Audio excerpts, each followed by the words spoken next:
them all. His sister, who could not be here, asked that I read something specific for her. I've already heard that. She was very close to him. He was considerably older than her. But she wrote this, and she called me last night and emailed it to me. It's titled Treasures. With Paul being 16 years my senior, it made it hard to be really close to him, especially since he left home when I was about 2 or 3. But that does not mean I don't remember. Many of us know Paul could be the jokester when he wanted to be. Paul always told me that he found me under a rock. You can imagine my shock and horror when one day he actually drove me out to that rock and told me that if I wasn't good, they were going to put me back. Needless to say, they never put me back. When Paul would come home from leave while in the army, he would call my parents just before he got home to tell them to have me watch out the back window that overlooked the field and watch for him to jump out of a plane that was carrying him home. Funny thing, I never did see him floating out of the sky. Then all of a sudden he would be in the kitchen door with a present for me. My favorite present was a stuffed bulldog named Sarge, who came complete with stripes on his sweater. When I came to visit Paul in Texas, he introduced me to different kind of bulldog, a Colorado bulldog. I loved it. He didn't complain when I kept asking for another one. On one trip to see him, he tried to add some class to my drinking adventures by fixing me a martini. Needless to say, I don't like martinis, so I would ask if I could have another Colorado bulldog. He shook his head and made me another one. Now, he did manage to raise the bar of my choice of drinks when he came to town. In fact, it happened right here in this hotel when it was known as the Adams Mark. A brunch complete with mimosas. Holy moly, the food and the constant flow of mimosas, we thought we were in heaven. That drink worked. I'll stop here because y'all are going to think I'm some sort of lush. On another trip to Texas, we had a picnic in the living room floor complete with crab legs and corn on the cob. I bet the grandbabies remember that one.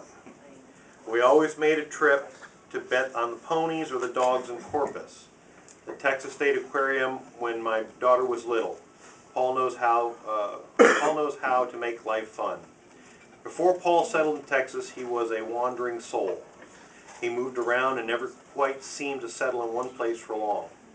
I would write his address in pencil in my address book because I never knew when it was going to change again. Then Paul met you, Sherry. I remember a phone call I had with him when he told me about you. Kids and cats. I laughed. But there was something in his voice that told me this was different. He was enjoying himself. Your down-to-earth spirit and no-nonsense attitude attracted his soul. With you, he found a place to call home. Paul had found his soulmate. Sherry, you were the best thing that ever happened to Paul. You grounded him. You gave him roots. You were his family, his friend. 2 treasures rolled into one. I was finally able to write his address in pen because he stayed in one spot for quite some time.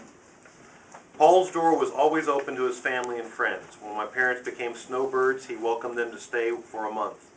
Any time I wanted to visit, it sounded like the price was right. He would say, "Come on down." If you were someone who needed a place to crash, you were welcome. His home really was his castle. It came complete with his soulmate and multitude of critters that he also seemed to collect. His family and friends, his true treasures, these true treasures made him the richest man I know. I have learned over the past month my brother had a very diversified group of friends. In this respect, Paul reminds me of our dad. The man collected friends wherever he went. You could not take him anywhere without him running into someone he knew. Paul did the same. He had friends of different shapes, sizes, ages, and backgrounds. He touched each and every person he met in his own special way, and each of you touched him back in your own special way. That's why he called you his friends.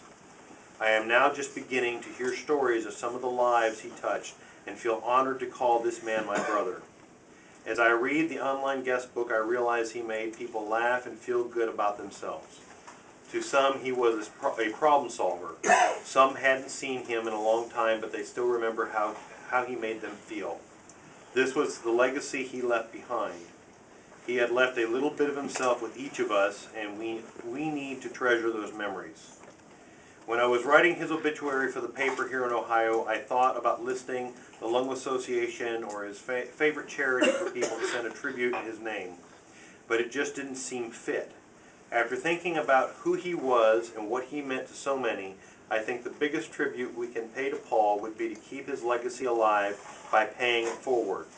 Take a little bit of what he gave to you and give it to someone else. I will always treasure the relationship I had with Paul. Big brother and little sister equal priceless. So, big bro, until we meet again, I love you and will always be your little sis. I'll go.